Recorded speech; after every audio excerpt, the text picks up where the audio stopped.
Ini kisah baru terjadi sebenarnya, belum lama di Indonesia. Saya juga dapat dari salah satu sumber, ya mudah-mudahan saya yakin sumbernya baik, karena ini dari beberapa teman-teman dai gitu ya. Dan kisah nyata di Jawa terjadi, ada seorang saudara kita muslim jual bakso, kisah nyata. Dan saya sekarang semenjak saya dapat kisah itu, saya sering sampaikan dalam pengajian. Menurut saya Masya Allah kisah yang perlu diangkat gitu. Seorang penjual bakso ini tinggal di tengah sawah, kemudian dia setiap hari keluar ngangkat baksonya, lewatin sawah-sawah, sampai dapat di jalan raya desa, kemudian tunggu mobil angkot, yang mobil angkot ini mungkin cuma lewat sekali dalam sehari, kemudian naik pergi ke desa, kemudian setelah menjual baru dia kembali lagi ke rumahnya. Setiap hari dia selalu berdoa sama Allah agar dimudahkan dan diberkahi, dan Allah kabulkan, dikasih terus. Karena dekatnya sama Allah, Allah berkahi. Satu waktu dia keluar pagi, begitu dia lewat di sawah, jatuh, baksonya semua tumpah, kotor. Mobil yang lewat tidak bisa nunggu lama, pergi. Lalu dia menggerutu, kenapa ya Allah, hari ini lalu saya mau beri makan apa keluarga saya. Kita bayangkan kalau di posisi orang ini memang sudah buat dagangan, sudah rapi, tinggal dijual, terus kemudian jatuh, tumpah. Dengan hikmah Allah jatuh begitu saja. Maka dia sempat gerutu, lalu dia pulang ke rumahnya, dia ceritakan sama istrinya masalah ini. Kemudian istrinya pun bilang sabarlah, ya, sabarlah. Ternyata 2 jam kemudian setelah itu dia sudah tidak bisa pergi. Tetangganya datang dan mengatakan, hai fulan, kau tidak jadi pergi naik mobil. Dia bilang iya tidak jadi. Ceritanya begini tadi, dia bilang kau mestinya bersyukur sama Allah, karena mobil tadi yang kau mau naikin itu, baru saya dapat berita jatuh di jurang, semuanya mati. Satu mobil semuanya mati, dari supir sampai semua penumpangnya. Yang tadinya dia gerutu, sekarang dia bilang alhamdulillah. Tinggal sekarang baksonya yang rusak. Subhanallah, pada saat itu juga setelah dia bertobat kepada Allah, ya Allah ampuni saya karena saya tidak tahu tentang hikmah yang tersembunyi, kembalikan urusan sama Allah. Yang terjadi apa? Ada peternak bebek yang datang. Peternak bebek ini teman-teman sekalian, memang dia dengar di situ ada penjual bakso dan dia butuh bakso bukan yang baru, bukan untuk manusia, bakso yang sudah jatuh rusak, dikasih bebeknya, dibeli semua bakso itu. Hah? Selesai nggak urusannya? Sederhana. Sederhana, subhanallah, orang kalau patuh pada Allah mudah sekali. Ada seorang pengusaha di Jerman juga begitu kemarin kisahnya. Dia mau meeting di Perancis, penting sekali. Tiba di bandara sudah buru-buru, ternyata pesawat sudah ditutup. Belum terbang pesawatnya, tapi sudah ditutup, nggak bisa lagi. Saya siap bayar apa? Sudah kelas bisnis, nggak bisa. Pokoknya sudah nggak bisa. Nggak tahu kenapa nggak bisa. Orang ini masya Allah ahli ibadah, dikenal begitu. Dinukil oleh para teman-teman dai kita di sana. Maka dikatakan ini orang alim, kelihatan. Tapi dia coba ikhtiar, berusaha. Cobalah bantu saya gini, tidak bisa. Harus penerbangan setelahnya. Ada meeting penting. Maka akhirnya dia bilang, baiklah kalau gitu. Telepon di sana, maaf saya tunda 4-5 jam lagi penerbangan setelahnya. Sementara dia tunggu di bandara, lalu kemudian ada berita di cuplikan film 15 menit saja setelah itu di TV, di bandara, kalau pesawat yang tadi naik itu jatuh. Kita tidak boleh sangka buruk, asal hubungan kita dengan Allah benar, tidak usah khawatir. Pasti Allah punya cara menyelesaikan perkara kita. Dan ada banyak teman-teman kalau ikuti ceramah-ceramah di YouTube yang saya sampaikan, kisah-kisah orang soleh yang Allah Subhanahu Wa Taala selamatkan. Dan pelajaran kita ambil dari orang yang terdahulu teman-teman, yang sudah berlalu. Dari orang-orang soleh yang sudah meninggal, itu ibrah dan pelajaran. Bukan diambil dari orang yang masih hidup yang akhirnya masih bisa dia melakukan kesalahan-kesalahan. Ini pelajaran-pelajaran yang harus kita hubungkan dengan bagaimana kalau seseorang menjalin hubungannya dengan Sang Pencipta dan mengesahkan itu. Tidak usah bergantung kepada selain Allah Subhanahu wa taala. Firman yang lain surah Al-Anbiya ayat 25 yang berbunyi, A'udzubillahi minasyaitonirrajim, wa ma arsalna min qablika mir rasulin illa nuhi ilaihi annahu la ilaha illa ana fa'budun.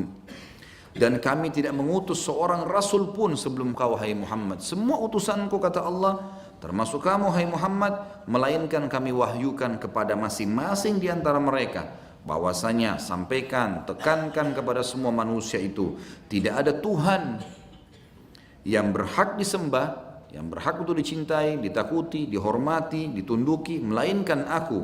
Maka sembahlah oleh kalian semua aku. Hanya bergantung kepada Allah. Nikmatin proses teman-teman sekalian.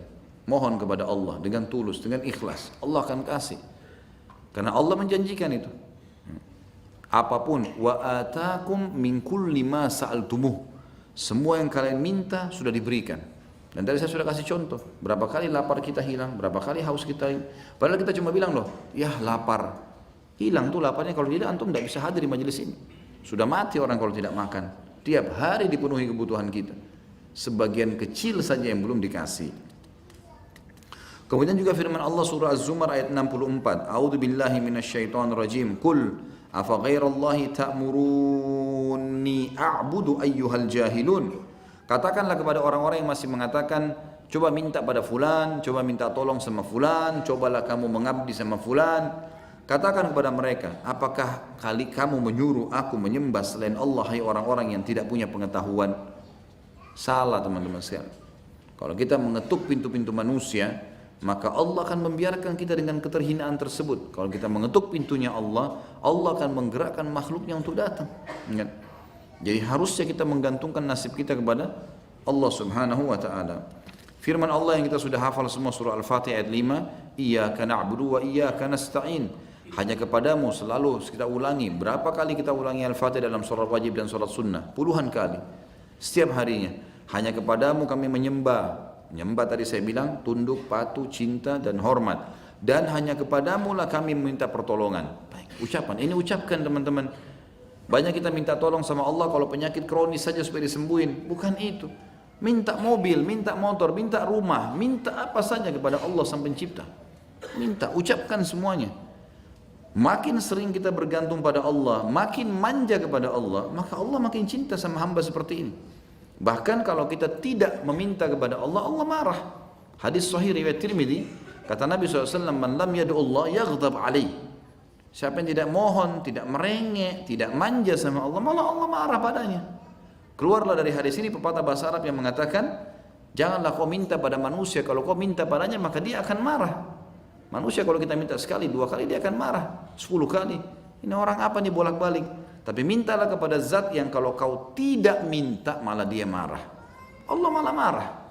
Dan ingat, meminta sesuatu kepada sang pencipta Allah di saat puncak nikmat sedang ada, jauh lebih afdal dibandingkan kita meminta kepada Allah sementara cobaan sedang terjadi. Ini sudah sering saya ulangi. Kalau antum lagi sehat sekarang teman-teman, justru sekarang saatnya antum meminta kepada Allah. Kenalilah Tuhanmu, kata Nabi SAW, dalam keadaan kau lagi nikmat, lagi sehat, lagi ada rezeki, maka dia akan mengenalimu pada saat kau sedang susah. Kita kebanyakan kalau lagi besar nikmat, sholat jadi malas. Bagaimana bisa Allah bukakan rezeki buat antum teman-teman? Ada orang subhanallah baru dikasih motor baru, memandangi motornya saja sudah cukup untuk membuat dia tidak sholat berjamaah di masjid. Nah? Oh iya. Orang sentuh sedikit takut lecet. Apa ini? Cinta dunia yang luar biasa. Hah? Apalagi kalau sudah dikasih mobil sama Allah. Apalagi kalau ini, apalagi kalau itu. Ada hadis qudsi, ada sebuah hadis sahih kata Nabi SAW, Allah, hadis qudsi, hadis biasa tapi perkataan Nabi SAW menjelaskan tentang Allah.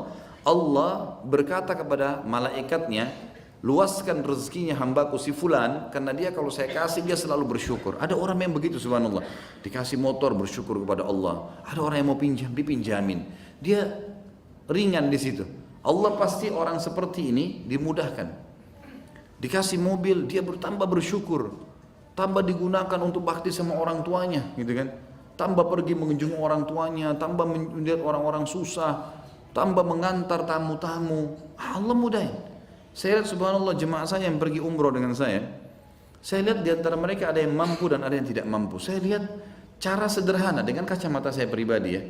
Saya tidak menyebutkan nama siapapun, tapi saya lihat kejadiannya. Semua jemaah saya yang punya kemampuan, masya Allah, yang Allah bukain rezeki, yang kaya raya memang di Indonesia, memang di sana itu saya lihat sendiri dia di lapangan memang royal sekali, royal sekali. Kalau ada jemaah-jemaah lain kadang-kadang beli kurma 10 real untuk dibagiin orang, dia beli kurma ajwa 100 real dibagiin di bus, gitu kan. Jadi makin ringan dia, makin dia bersyukur kepada Allah. Jadi rezekinya tidak pernah berhenti. Beli hadiah buat ponakannya, beli si fulan untuk si fulan. Kelihatannya kayak mubadzir, tapi dia berbuat baik. Sedekah itu dalam Islam. Dan saya lihat jemaah saya terbalik. Ada orang yang nggak usah beli ini ya, nanti begini. Dia perhitungan, ya sudah, dikasih sama Allah sudah dengan perhitungannya dia, gitu kan. Kalau di jalan Allah tidak ada namanya hitung-hitungan. Ini membutuhkan semua kekuatan, keimanan kepada Allah sang pencipta.